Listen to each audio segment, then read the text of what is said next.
Hay cuentos llenos de embustes y los hay también cargados de verdad. Un buen cuento es una batalla ganada contra la melancolía y la mejor manera de tocar a la puerta del sueño o de explorar con emoción el sentido de la vida.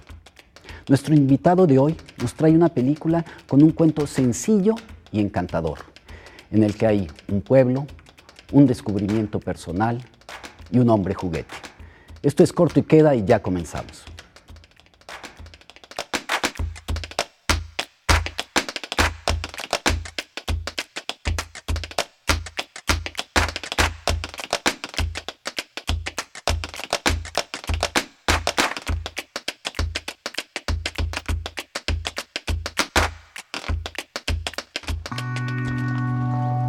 Cortometraje El hombre de juguete. Dirección y guión Alejandro Ley.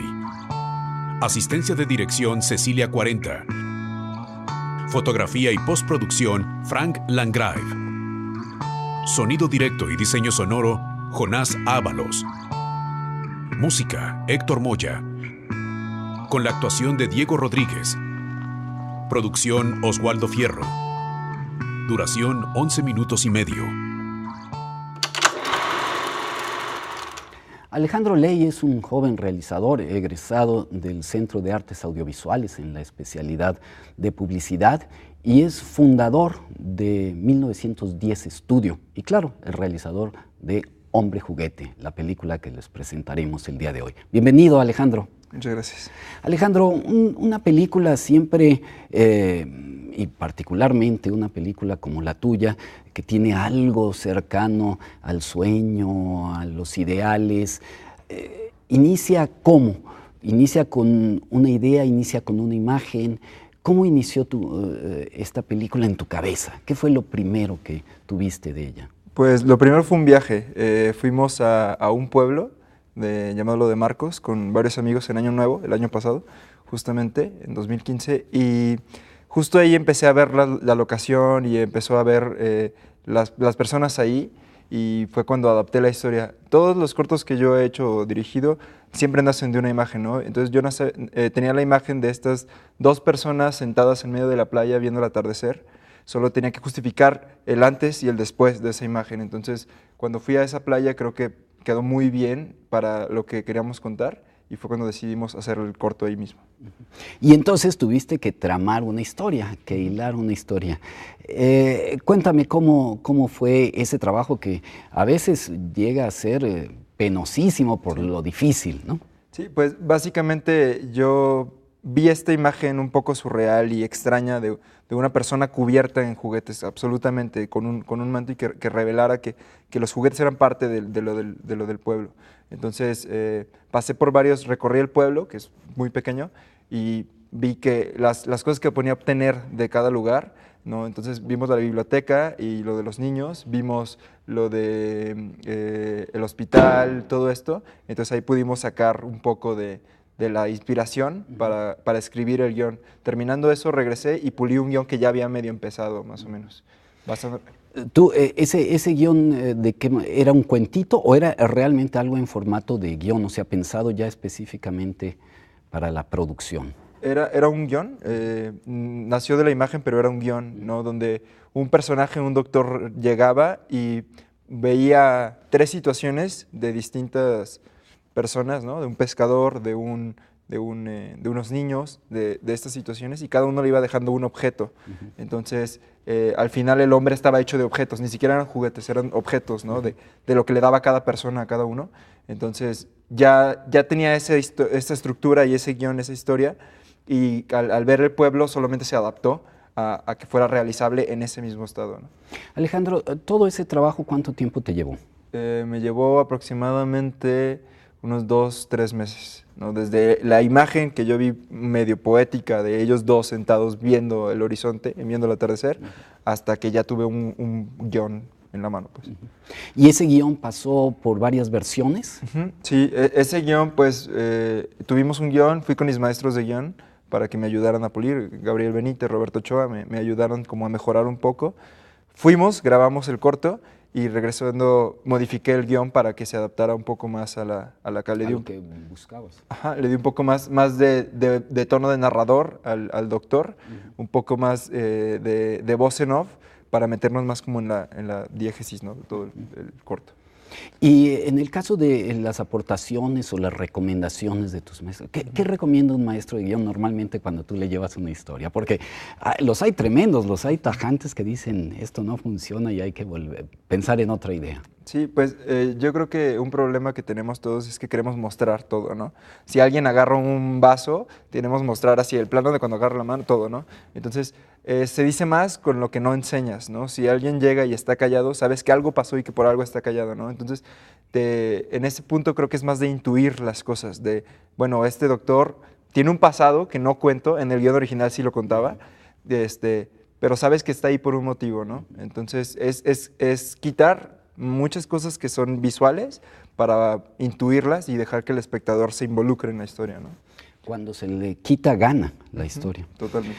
Alejandro, y una vez que tenías listo el guión, 3 meses, hay que comenzar a preparar y tratar de encontrar la manera de producirlo. ¿Qué tan difícil fue producir El Hombre Juguete? El Hombre Juguete, yo tengo personas con las que siempre he trabajado, que yo considero que son pues mis amigos y la base de cine de guerrilla totalmente, ¿no? El Hombre Juguete no tuvo un presupuesto, no tuvo una planeación extensa ni nada de esto, ¿no? ¿A eso te refieres cuando hablas del cine guerrilla o quieres explicarnos un poquito poquito más? El cine de más? guerrilla es cuando haces una película sin presupuesto, usando los menores recursos posibles, pero que el resultado final tenga una calidad de cualquier otro presupuesto, ¿no? Es como lo que usan la mayoría de los directores para crear su primera película, y es el simple hecho de conseguir, de ir, todos los actores del Hombre Juguete son del pueblo, ninguno es actor profesional, el doctor lo conocí en un gimnasio, el Hombre Juguete, el personaje lo vi en los tacos, o sea,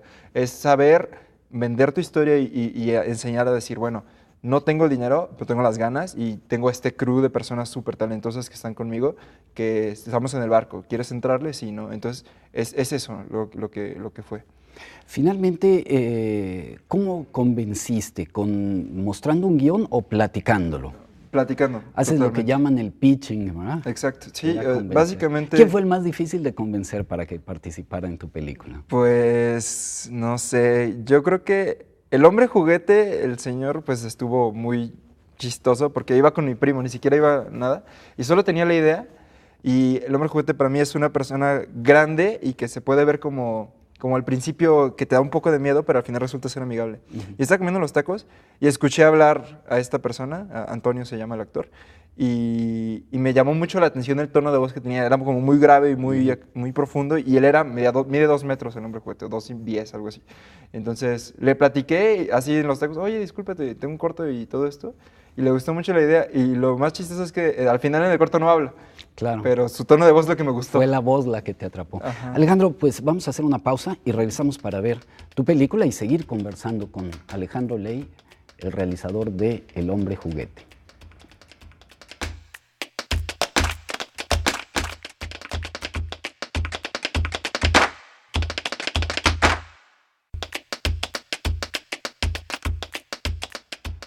Bueno, Alejandro Ley ya nos platicaba los antecedentes de su película y ahora es el momento de verla. Esta cinta que, como él nos comentó, se filmó en lo de Marcos Nayarit. Es así, ¿verdad?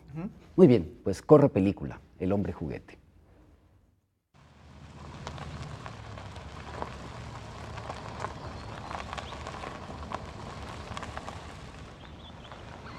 Si hay algo que recuerdo con cariño, son los juguetes de madera que pertenecían a mi padre. Fíjate, decía mientras me los enseñaba, todos son del pueblo de donde soy. Mi papá amaba esos juguetes. Y yo lo amaba a él.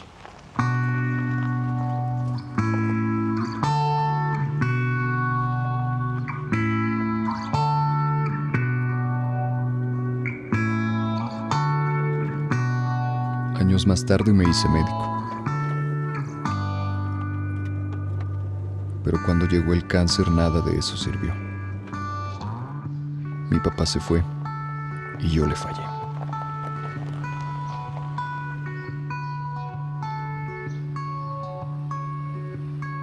Y ahora estoy aquí.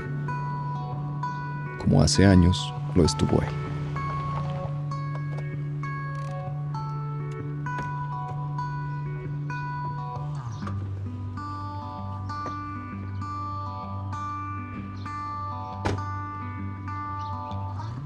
Buenas tardes, doctor. Lo estábamos esperando. Mucho gusto. Arturo López para servirle. Yo soy Joaquín. Lo voy a acompañar a donde se va a quedar, si me permite.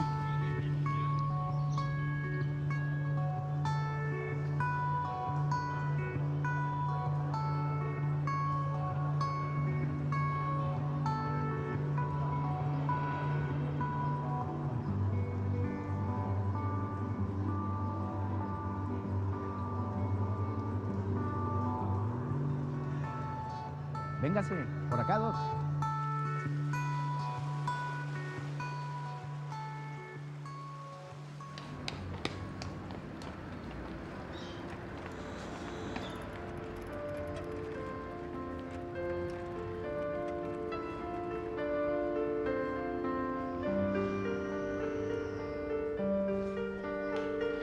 Hay mucho trabajo por hacer en el pueblo. Siempre hay a quien atender, a quien curar. Por ejemplo, Miguel, travieso como todos los mocosos. No entiende que no hay que jugar con fuego.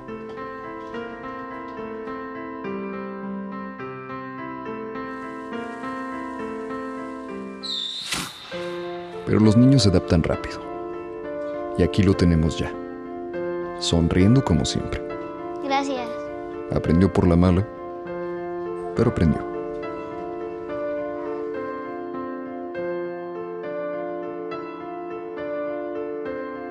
La experiencia con mi padre me dejó bien claro que no se puede curar a todos. Pero me siento muy bien cuando traigo tranquilidad y felicidad a los que sí puedo. Sean de la edad que sean. Una cosa es cierta. No importa cómo nos trate la vida. Todos queremos vivir un poco más.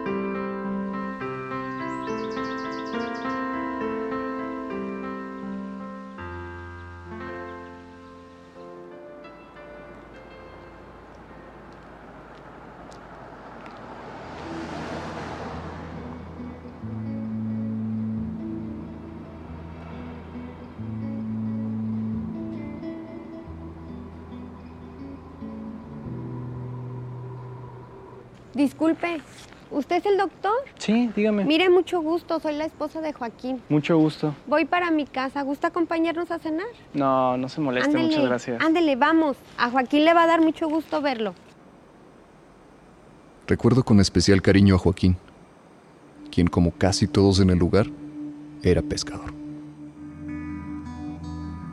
Pero también era un alma libre y feliz, y eso a su lado se contagiaba. Qué bueno que aceptó venir a cenar, doc. Muchas gracias. Me dice la gente del pueblo que está contenta por el trabajo que se ha hecho y están muy contentos que esté usted aquí.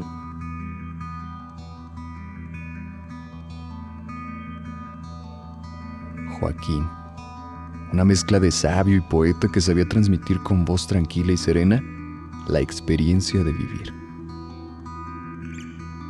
Sus ojos no debían de ser de este mundo, porque veía tesoros donde otros observaban simples piedras.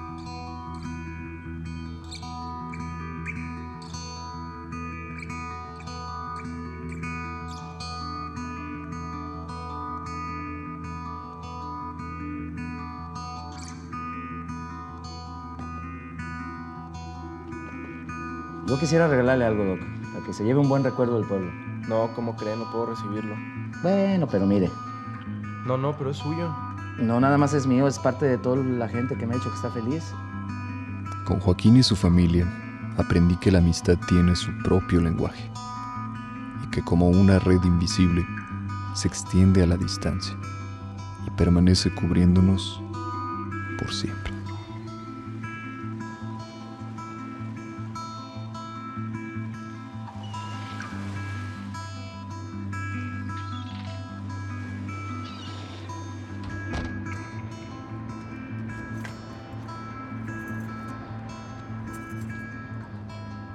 ¿Todo bien, señora Maritere? Sí, muy bien. Nada más que mi hijo quedó de pasar por mí y todavía no ha venido. No se preocupe, véngase. Me gustaba hablar con la señora Maritere, porque ella conoció a mi familia y tenía muchas anécdotas que contar sobre mi abuela, sobre mi abuelo que se perdió en el mar, sobre los hermanos de mi padre y, claro, sobre él.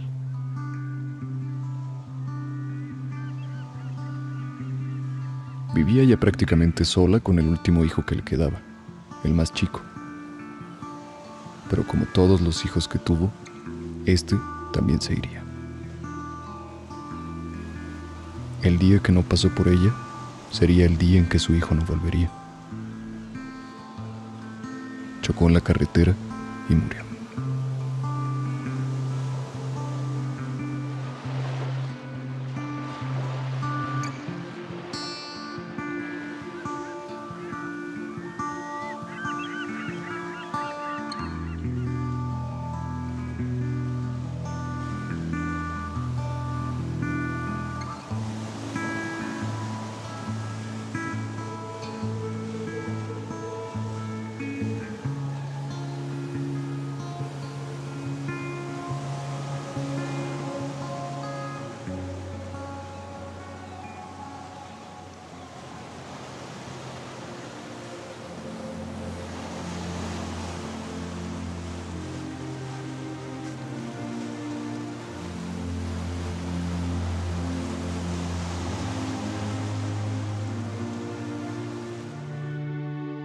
Al principio hasta yo mismo me preguntaba por qué acepté venir a quedarme a este pueblo, cuando tuve otras opciones. Ahora lo sé. Aquí me necesitan. Yo les dejo a ellos una pequeña parte de mi vida, y ellos me dejan a mí parte de la suya. Para los niños, cuyo universo está conformado por este mar y este cielo, sus juguetes son una forma de agradecerme lo que hago por ellos, por la gente de todo este pueblo.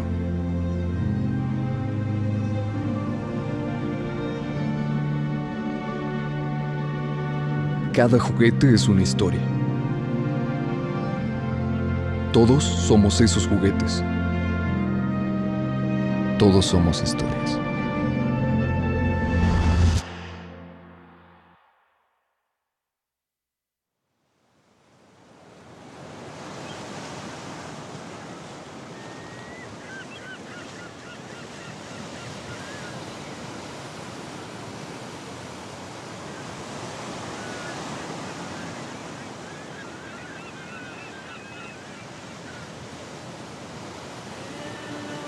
Que se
Bueno, Alejandro, pues nos dejaste ver ¿qué es una puesta de sol? No, ¿verdad? Sí, es un atardecer.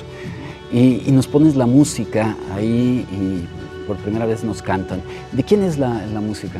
La música es de una banda que se llama Colores Santos. De hecho, creo que es el primer sencillo de su siguiente disco. Y el cantante de esa banda fue el que compuso la música original para este cortometraje. Él hizo toda la música para el cortometraje. ¿Y esto tú lo pusiste ahí como un plus? Sí, pues lo dialogamos, me mandó la canción y dije, bueno, creo que queda bien, va con la onda y con la toma esta del final, y lo pusimos para los créditos. Muy bien, Alejandro, vamos a hacer una pausa y ahora volvemos para seguir platicando de El hombre juguete con Alejandro Ley.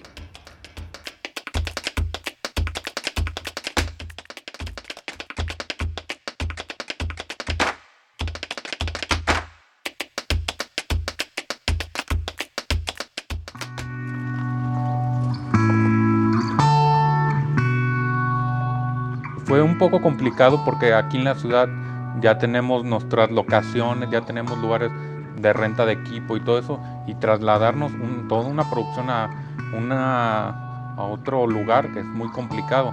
Fue en un pueblo llamado Lo de Marcos, cerca de Puerto Vallarta. Fue un pueblo para mí lo que es mágico porque las personas se abrieron con nosotros de una manera increíble. Yo no esperaba tanto el apoyo de tanta gente. Organizamos el plan de rodaje de manera que no tomara muchos días. Digo, el cortometraje dura alrededor de 8 minutos, entonces nuestro plan de rodaje lo decidimos dividir en 3 días. Tuvimos que ir una semana antes de la producción a ver locaciones, conseguir gente, conseguir los permisos para que nos dejaran grabar. Hubo complicaciones, hubo una anécdota en que una señora no nos permitió grabar fuera de su casa, incluyendo ya teníamos el permiso y ella se rehusaba. Fue muy complicado y tuvimos que pensar en un plan alterno para grabar en alguna locación muy parecida a esa.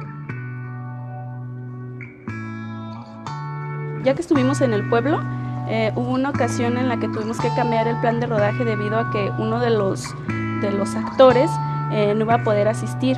Entonces tuvimos que mover prácticamente una serie de escenas y cambiarlas hasta del segundo día al tercer día. Ese fue como el reto más grande, pero lo pudimos resolver bien, creo, en ese sentido.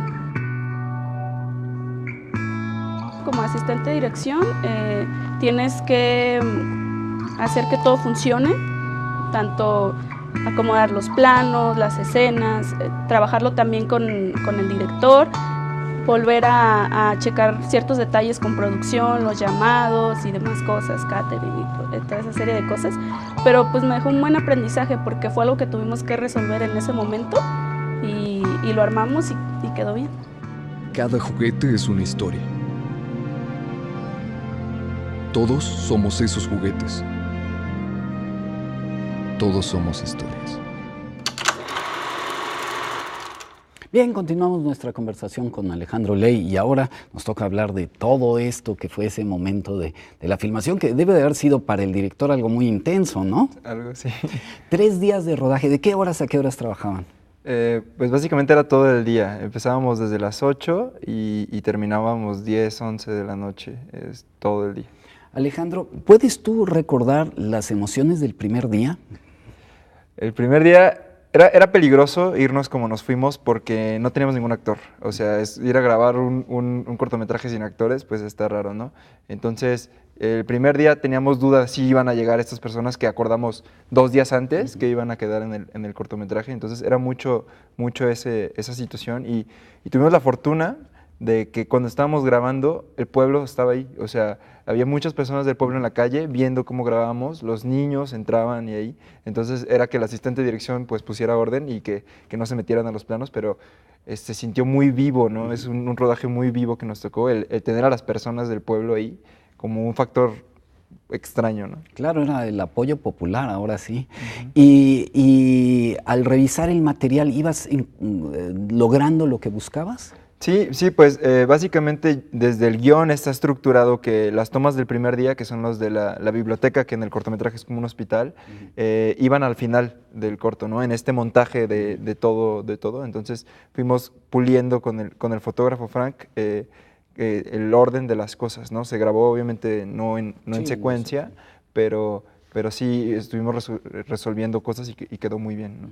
¿Empezaron con una escena sencilla o con una escena complicada? No, empezamos con, bueno, la primera escena que creo que sí requirió mucho tiempo fue cuando está la fila afuera del hospital, ¿no? Entonces, como el plano, es mucha gente la que estaba ahí, tuvimos que hacer mucho juego de montaje interno, ¿no? De, bueno, tú pásale aquí, tú pásale acá, tú sobre para acá, ¿no? Entonces era darle dirección a cada uno de esos actores, creo que en ese cuadro ha de haber 10 actores, ¿no? Entonces, para que se viera natural, fluido y todo, y también pues las horas, ¿no?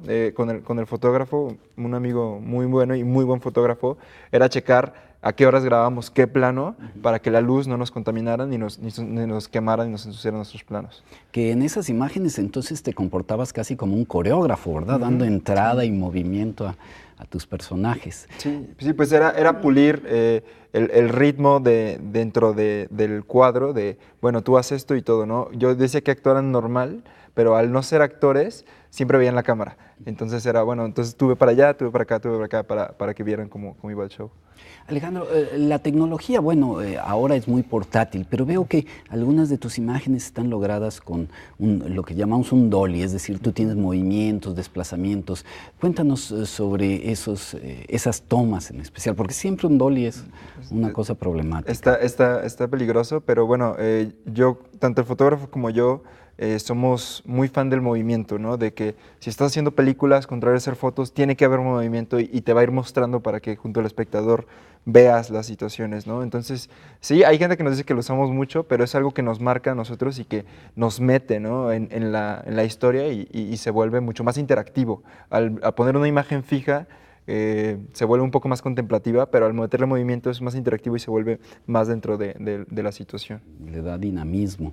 También noto otra cosa que resulta muy interesante, El hombre juguete, la presentación es como de película del oeste. Cuéntanos, porque tú tienes ahí una afición especial, ¿verdad? Sí, bueno, yo soy muy fan de Sergio Leone. Sergio Leone es mi director favorito, con 4 películas y 5 que hizo, cambió el mundo, ¿no? Los westerns eran uno antes y uno después. Siempre me ha gustado esta presentación de personajes donde se vuelve un poco misterioso y que termina con un encuentro con el personaje principal, ¿no? Es como la estructura narrativa que me gusta manejar a mí y meter ese elemento surreal, ¿no?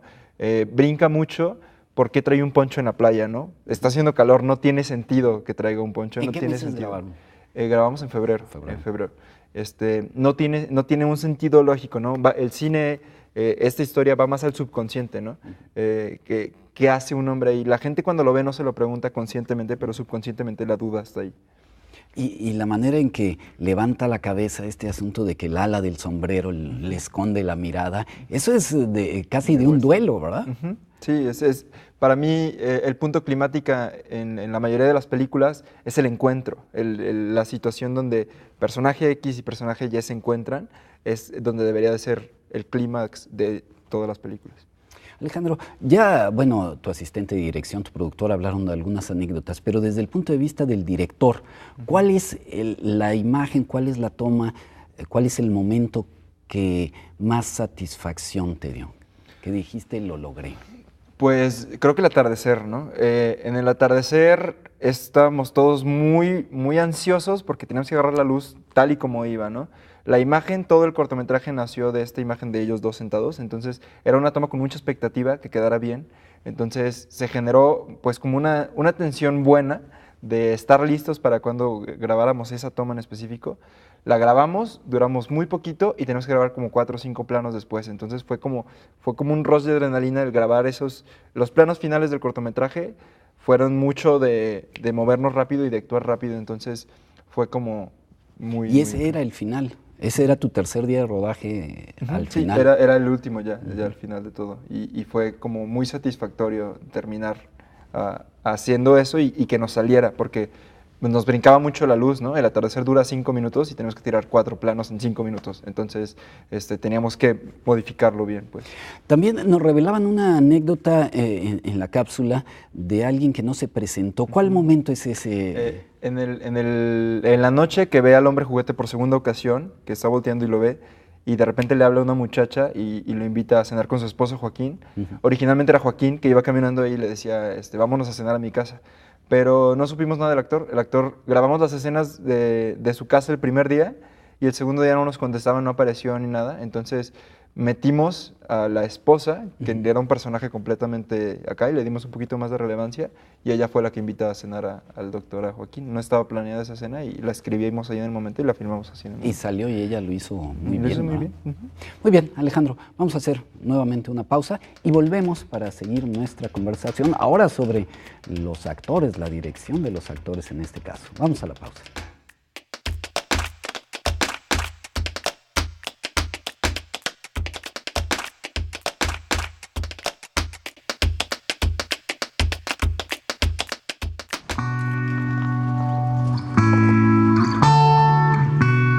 Mira, la realidad es que yo no tengo, o bueno, en ese momento no tenía nada de experiencia. Yo no había desarrollado ningún trabajo. Y la verdad quiero agradecerle a Alejandro por la paciencia que me tuvo. Pues fue fundamental que me fuera guiando, que me fuera diciendo paso a paso prácticamente todo lo que debía de hacer. Y pues el resultado está en el cortometraje. El reto más importante para mí fue realmente la parte de la actuación en sí, porque pues para mí era algo nuevo por completo. Entonces yo lo que primero quería hacer era como comenzar a pensar en lo que haría el doctor Arturo y en lo que haría yo como persona, Diego Rodríguez. Entonces fue una cosa bien interesante el tener que adaptar al doctor Arturo a Diego Rodríguez, que fue un poco complicado. También me tocó participar con gente de ahí de la localidad y era curioso porque ninguno de los dos tenemos experiencia y digo, yo me sentí un poco más cobijado por el apoyo de los compañeros y yo podía darles un poco más de consejos, pero fue bastante interesante y en momentos, en ocasiones un poco también hasta cansado, pues, porque pues teníamos que repetir escenas o algo así por cosas que en mi momento yo había hecho bien y ellos fallaban, pero pues digo, dentro de todo es una experiencia y se aprende de todo.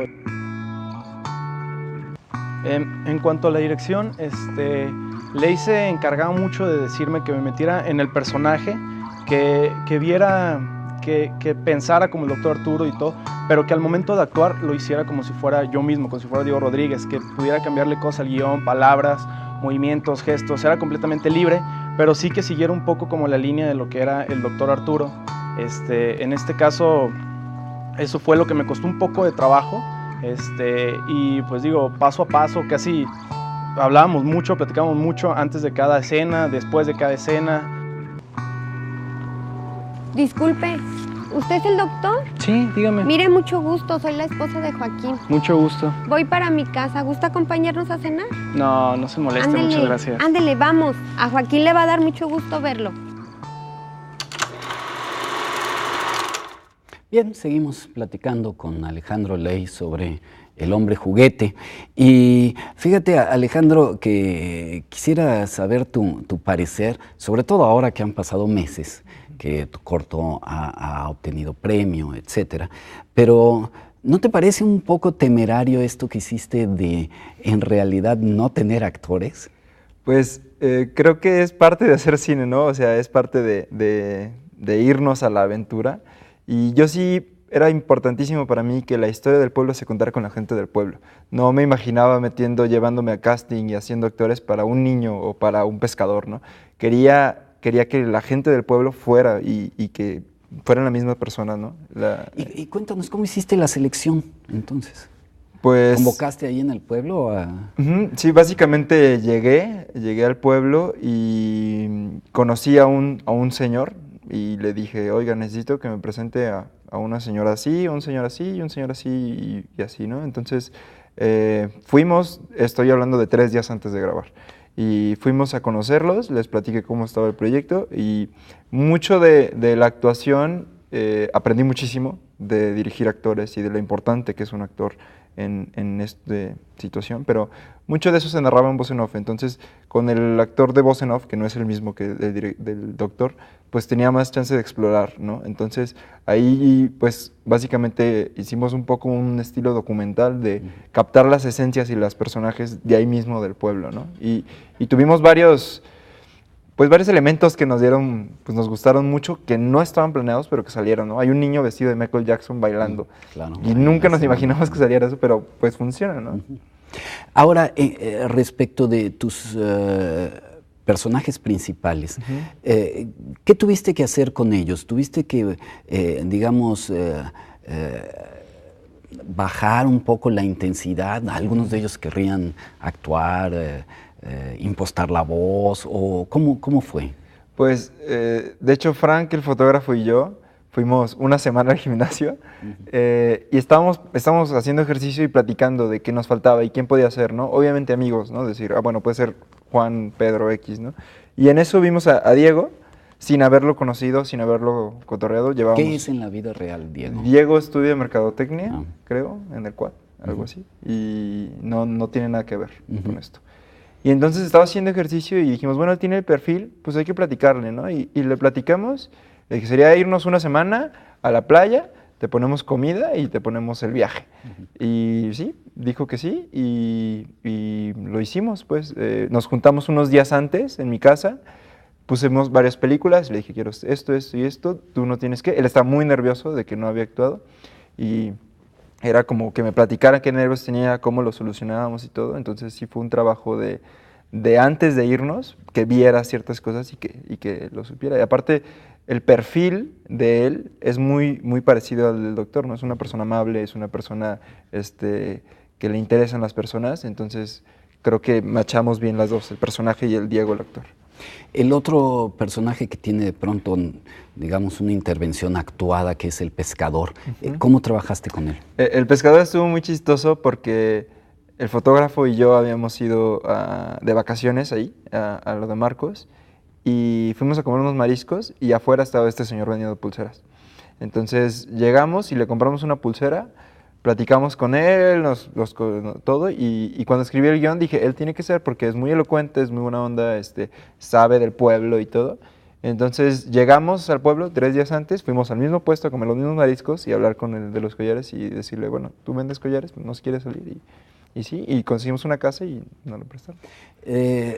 ¿Cuál fue la toma que más tuviste que repetir por cuestiones de actuación? De actuación, sí. Bueno, la señora en el corto se llama Maritere, en la vida real. Que va en la silla de ruedas. Exactamente. Esa señora no andaba en silla de ruedas. Esa señora, de hecho, cuando llegamos la conocimos en un árbol, estaba bajando cocos. Entonces, esa señora primero no se quería subir a la silla de ruedas, pero luego como que se puso muy buena onda, pero no podía repetir los diálogos, ¿no? Tenía un problema. Hicimos la toma en la que ella llega y se estaciona, o bueno, la estaciona el doctor ahí afuera de su casa para esperar a su hija. La repetimos 27 veces.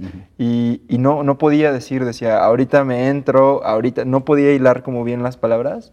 No sé si estaba nerviosa, no sé cuál fue el problema. Entonces, aunque hicimos la toma 27 veces, ni siquiera la usamos, ¿no? Pudimos la voz en off encima. Entonces, creo que con la señora fue el mayor reto, pero también creo que es la escena que más me gusta. Todo lo que involucra la pérdida del hijo y todo eso. Claro. ¿Y los niños? Cuéntanos el trabajo con los niños. Los niños fue muy curioso porque el dueño del lugar donde grabamos, en lo de Marcos, tiene una librería donde está abierta a que vayan los niños a leer y todo. Es dueño de un americano, el dueño es un americano, y él fue el que nos prestó el lugar, y él fue el que dijo, bueno, vengan tal día, y aquí va a haber niños, y entonces aquí ven cuál, ¿no?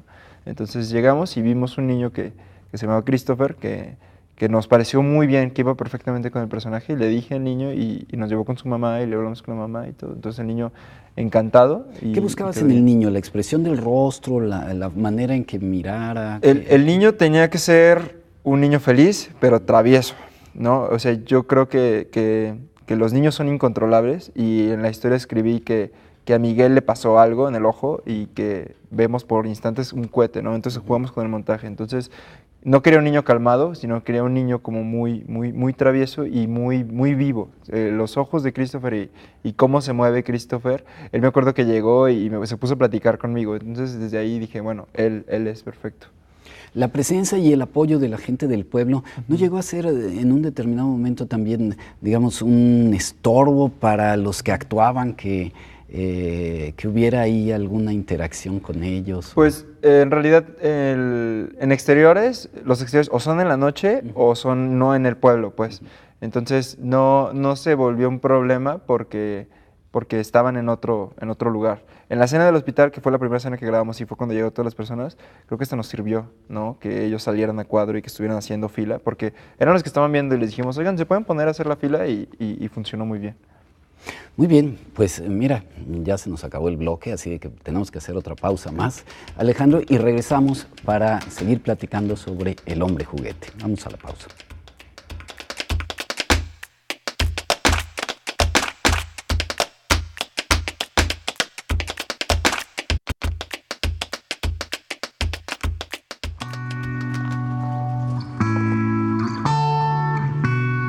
Yo intentaba como crear escenarios, pero dentro de esos escenarios quería que hubiera como un movimiento, un montaje interno.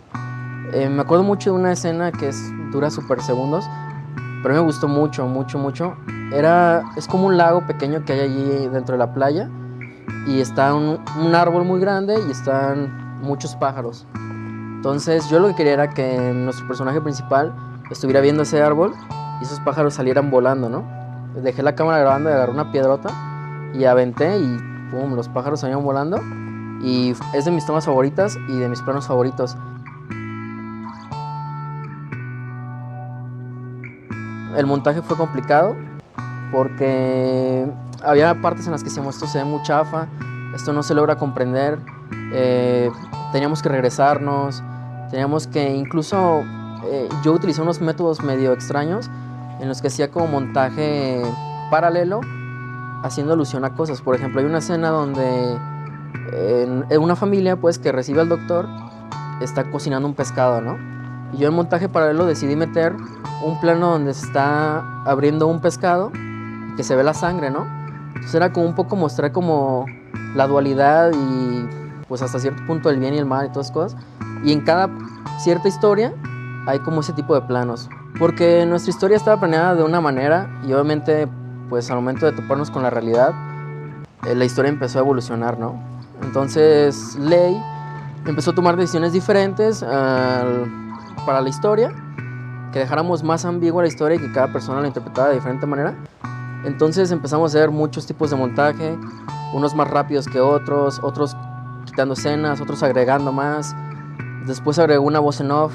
De hecho, el cortometraje tiene, digamos que 3 estilos de edición.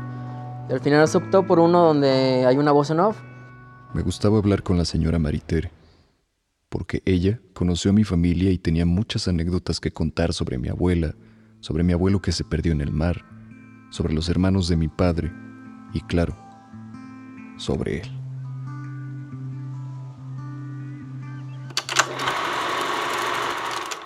Bien, pues vamos a terminar ahora con Alejandro Ley hablando de lo que es el momento de llegar con tus imágenes, con todo lo que grabaste y ponerte a tratar de que peguen, de que haya continuidad. Por lo que nos platicaba tu postproductor, que fue también camarógrafo tuyo, tu director de fotografía, hubo pues un trabajo muy complejo de ir probando distintas posibilidades, ¿verdad? Uh-huh. ¿Cuántas versiones hiciste? ¿Cuántos cortes, como dicen? Hicimos, yo creo que fácil unos 10, ¿no? En el primer corte te diste cuenta que lo que tú habías escrito, si lo acomodabas así, no quedaba, algo le faltaba. La verdad es que el peso actoral fue muchísimo, ¿no? El querer intentar hacer esto con personas del pueblo tenía su lado bueno y también su lado malo, ¿no? Entonces teníamos los diálogos y las escenas y las cosas tal y cual, pero creíamos que no funcionaba para la narrativa.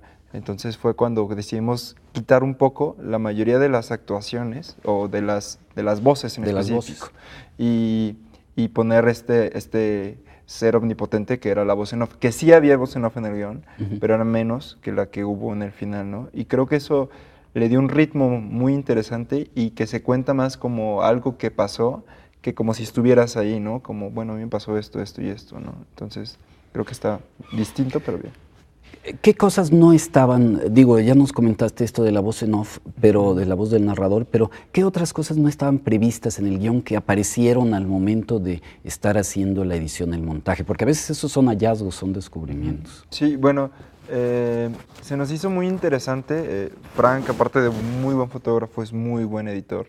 Y se nos hizo muy interesante jugar con estas tomas que grabamos que no nos servían de nada, como este pescado que se está destrozando, pues lo grabamos porque estaba ahí y lo grabamos. Entonces, hay unos niños brincando, hay como estas situaciones que le añaden más surrealismo o más fantasía al corto, ¿no? No lo explicamos, no decimos qué está pasando, pero le da una sensación distinta. Lo que comentaba del hombre juguete, de que esto va al subconsciente. Entonces, esas decisiones afortunadas de grabarlo ahí nos sirvieron mucho a la hora de crear la historia para que cuando tú ves el corto, parece una historia lineal, pero hay muchas historias ahí que tu mente subconscientemente percibe y que fue lo que lo vuelve más interesante el corto. Hablando del sonido, ahora tenías, en esa etapa tenías ahora que dirigir una voz. ¿Te encontraste, digamos, cómodo con el asunto de dirigir la voz o cómo seleccionaste la voz que servía? Pues fue un proceso muy interesante porque hubo un punto donde creímos que el corto no servía. Creímos que el corto neta no nos funcionaba y que estaba mal. Entonces me encerré y volví a escribir el corto con la voz en off, pero también me volví mucho más personal, ¿no? Entonces logré ciertas frases y con el apoyo de un profesor, ciertas como instantes dentro del mismo montaje, ¿no? Hicimos un montaje con música de bandas conocidas y con los sentimientos, con la música como iba, y de ahí escribimos y logramos esta situación.